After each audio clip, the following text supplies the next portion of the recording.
मित्रों नमस्कार। आज हम आपके सामने लेकर के आए हैं कायस्थ वन वंश की वो समृद्धशाली झलक जिसको सुन करके आप हर्षित हो उठेंगे। दोस्तों, जैसा कि आप सभी जानते हैं कि भगवान चित्रगुप्त के प्रथम पुत्र भानु थे, जिनको भगवान चित्रगुप्त ने कश्मीर का राज्य सौंपा था। वहाँ उनको भेजा था अपना राज्य स्थापित करने के लिए। कालांतर में वहाँ पर करकोटक वंश की स्थापना हुई, जिसे कायस्थों का सबसे शक्तिशाली राज्य कहा जाता है। उस वंश की स्थापना दुर्लभ वर्धन ने की थी, जिसे दुर्लभ वर्धन वंश भी कहा गया है।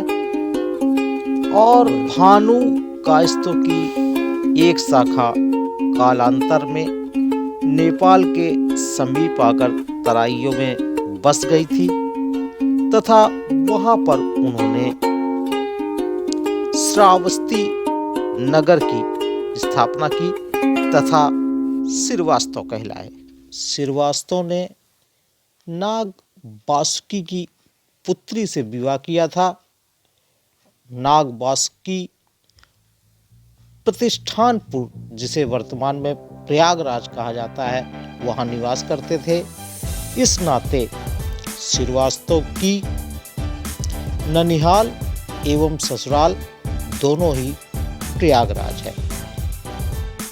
भगवान चित्रगुप्त के एक पुत्र का नाम चित्र था, जिसको उन्होंने भट्ट देश और मलावा का राज्य सौंपा था। भट्ट नदी के तट पर इन्होंने एक नगर बसाया तथा भटनागर कहलाए। कालांतर में इन्होंने चित्रकूट तथा चित्तौड़गढ़ नगर की स्थापना करी थी तथा वर्षों तक वहां राज्य किया, अपनी शासन प्रणाली विकसित करी।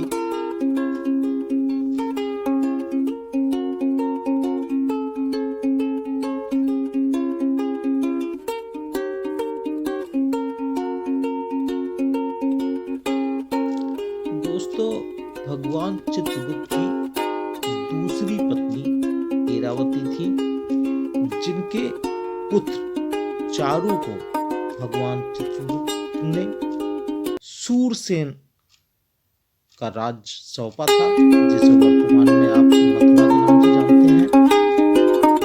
इन्होंने वहां पर राक्षसों को हराकर उनका वध करके राज्य की स्थापना करी तथा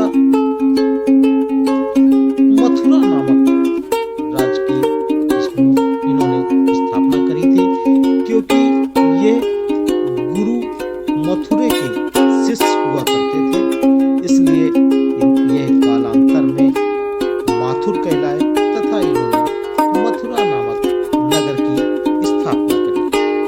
चित्रचारण चित्रगुप्त के सातवें पुत्र थे। इन्हें भगवान चित्रगुप्त ने कर्ण प्रदेश में राज्य स्थापित करने की आज्ञा दी थी। इन्होंने कर्ण क्षेत्र जाकर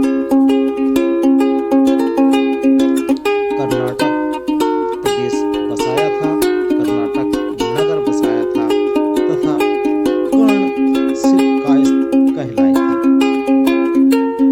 भगवान चित्रगुप्त महाराज के अंतिम एवं 8वें पुत्र चारु थे।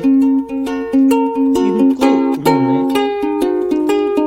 पश्चिम उत्तर प्रदेश में राज्य स्थापित करने की आज्ञा दी थी तथा इन्होंने कन्नौज जाकर वहां की ढांचागत व्यवस्था का व्यवस्थित विकास किया तथा कन्नौज नगर को आधुनिक रंग देते हुए बसाया तथा यह कुलश्रेष्ठ कहलाए कालांतर में।